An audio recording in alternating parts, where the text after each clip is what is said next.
Hi everyone, welcome back to the Golf Centre, myself Joe Lavery. Again today, I'm in the AT Performance Swing Studio. The idea behind today's video, I want to try and have a look, what's the difference between the Great Big Bertha Epic and the difference between that and the Sub-Zero. I know that one's adjustable, we know that one's slightly lower spinning, but what does it actually mean in numbers? So I'm going to give them both a hit, and then I'm going to see what the difference is. Let's give it a go. Right guys, so for today's test, you can see I've just hit one. We've got the Great Big Bertha in a stiff shaft, Fujikura. It's a 66 gram shaft. I think it just looks great. I love the fact just the minor details, but they put the green around the Fujikura, makes it look really smart, matches in with the green in the head, it's exactly the same colour. Green in the grip. I think black and green is always a nice combination anyway. So I've got both drivers in 9 degree. And they really do look fantastic. This sort of like half carbon look I absolutely love. So let's give it a try.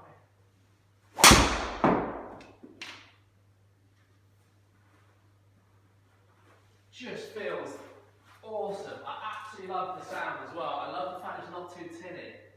You know, sometimes drivers you come up with that really tinny sound. With this, not so much. I think it just sounds, it's almost like a thrash, I think is the way I describe it.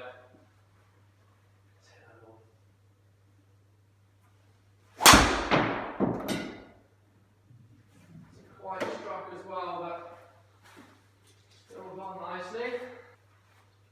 So now I've got the driver, everybody probably wants to know about it. It's the Sub-Zero in a 9 degree. I think the reason why this driver's got so much interest, not just is it from a great brand, but also Rory McIlroy's using it.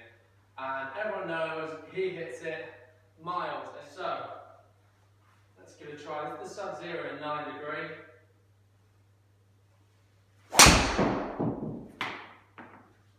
Sounds different. It's got a slightly higher sort of sound to it. Didn't quite sound as thrashy. Really liked it. Feels great off the face, and I did hit that one well. Probably couldn't really get much more out of the driver, but feels great. So another good one.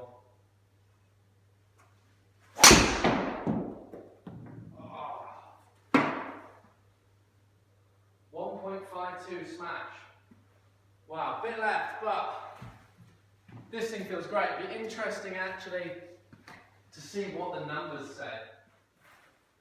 So right guys, so I've got both sets of data up for the Sub-Zero and the Epic.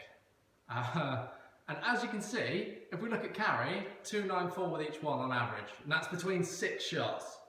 The actual total distance there is 1 yard in the total distance difference. Club head speed, slightly faster with the Sub-Zero, but the smash was slightly down. But you know, after hitting 6 shots, it's that tight that realistically, you know, the 1 mile an hour difference isn't going to affect it. Loads, you know, could come from one swing perhaps. So I wouldn't look into that too much. The thing that I found that felt different, I thought there was, I thought the standard Epic felt a little bit easier to hit, but had a slight tendency to go left. I found the Sub-Zero was a bit of a straighter flighted driver. If we actually have a look through the results on here, on the actual shot plots, we have the Epic, and then we have the Sub-Zero. So as you can tell, I'm no fairway finder. I'm not having a good day today. But as you can see, there is just not much difference. As I say, the Epic for me did favour the left side a little bit, whereas the Sub-Zero I found I could have my sort of normal miss to the right, and perhaps the flight was slightly flatter. But realistically, you know, there's not a huge amount in it. I think, you know, it just shows that Callaway now are making really, really great products. Obviously with the Epic and the Sub-Zero being their sort of latest clubs, and to be honest, they've done a very, very good job. They look so smart, so smart when you look down them. They just sort of inspire a bit of confidence. And the feedback you get from the face is great. I found that, you know, I know when I've hit it slightly at the toe, I know when I've hit it slightly at the heel, I know when it's off the bottom. Sometimes with some drivers, they sort of take away that feel from, you know, they don't allow you that feel. So I personally would much rather feel where the ball comes off the face and be able to adapt to it and know what it's going to do. And with these drivers, I can, which is great. As I say, I think perhaps an Epic versus M2 showdown would be unbelievable. But as I say, between the two of these, not a huge amount of difference. Now, bring up the data again.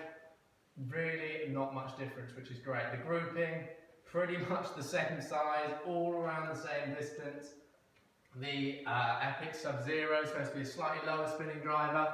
On the results here, it is. So, it is what Callaway says it is. You know, it's a great driver, pretty consistent, and goes a long way.